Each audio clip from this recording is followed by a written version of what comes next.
જય ખેડૂત પુત્ર। તો અત્યારે ખેડૂત મિત્રોને ખૂબ જ એક મોટો પ્રશ્ન સતાવી રહ્યો છે કે ચણા પાકતાની પહેલા પીળા પડી જાય છે। આવું શા માટે થાય છે?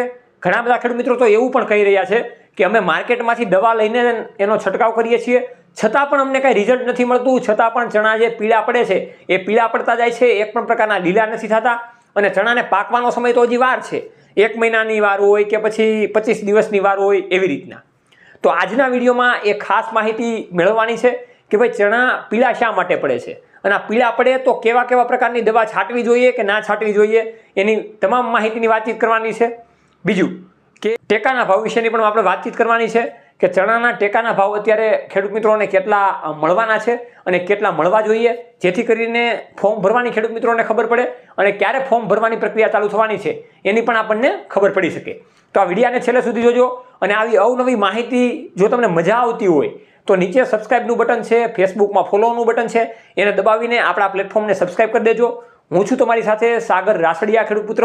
આપ સૌ ખેડૂત મિત્રોનું હાર્દિક સ્વાગત કરું છું। ખેડૂત મિત્રોના વિચારો થકી અમે નવા વિચારો લાવતા રહીએ છીએ, જેના કારણે ખેડૂત મિત્રો માહિતગાર બને અને હરમેશને માટે ખેતીવાડીમાં આગળ વધી શકે। એક જ સૂત્ર ખેડૂત છે તો જગત છે।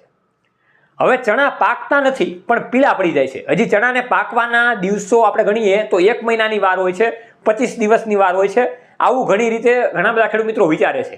તો ચણા પીળા શા માટે પડે છે? તો કે 1 મહિનાનો પ્રશ્ન હોય તો મેઇન ખાસ પ્રશ્ન વાતાવરણને લગતા પ્રશ્નો છે। કોઈ પણ પ્રકારનો એવો રોગ નથી કે ભાઈ ચણા પીળા પડી જાય પછી પાછા લીલા નથી થતા। તો વાતાવરણનો મેઇન આમાં રોલ ભજવે છે। વાતાવરણમાં આપણે જોવા જઈએ તો રાત્રે થોડુંક ઠંડીનું પ્રમાણ વધારે હોય છે, દિવસ હોય તો એમાં તડકાનું પ્રમાણ એટલે કે ગરમીનું પ્રમાણ દિવસે ને દિવસે વધતું જાય છે। એના કારણે વાતાવરણ જે પાકને અને છોડને અનુકૂળ આવવું જોઈએ એવું અનુકૂળ ઘણા બધા વિસ્તારોમાં નથી આવેલું।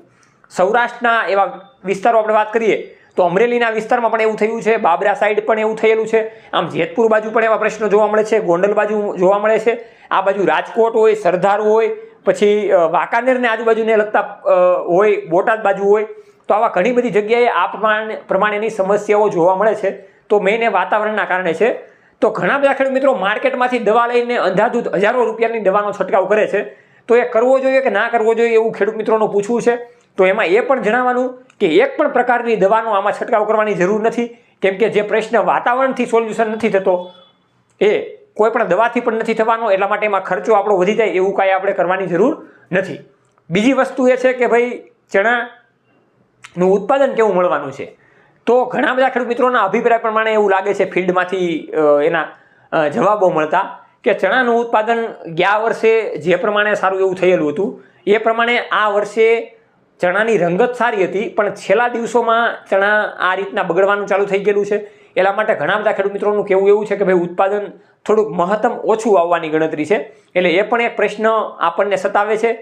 બીજી વાત એ કરવાની છે, જે ખેડૂત મિત્રો ચણાના રજિસ્ટ્રેશન એટલે કે ટેકાના ભાવની રાહ જોઈ રહ્યા છે એની ખાસ વાત કરીએ તો 15 થી 20 ફેબ્રુઆરી અંતે ફાઇનલ આપણને ખબર પડી જશે કે ચણાના ભાવ કેટલા આપવામાં આવવાના છે અને મેઇન એની રજિસ્ટ્રેશનની પ્રક્રિયા છે ક્યારે ચાલુ થવાની છે। તો મગફળીમાં જે ખેડૂત મિત્રોએ ભૂલ ખાધેલી હતી, ઘણાએ રજિસ્ટ્રેશન નહોતું કરાવેલું અને પછી છેલ્લે માર્કેટ યાર્ડમાં મગફળી વેચવા જવી પડી હતી, તો એવું આમાં ના થાય એટલા માટે ફોર્મ ફરજિયાત ખેડૂત મિત્રો ભરી દેવું। કદાચ એમાં આપણે ચણા વેચીએ કે ના વેચીએ વાત અલગ છે, પણ ફોર્મ ખાસ ભરી દેવું, કેમ કે એનાથી બીજા ખેડૂતોને પણ ફાયદો થતો હોય છે। તો આ રીતની સામાન્ય વાતચીત કરવાની હતી। જોડાતા રહો ખેડૂત પુત્ર ગુજરાતી પ્લેટફોર્મમાં। આ વિડીયોને જેમ બને એમ શેર કરી દો। જય જવાન જય કિસાન, આ બંને છે આપણા દેશની શાન।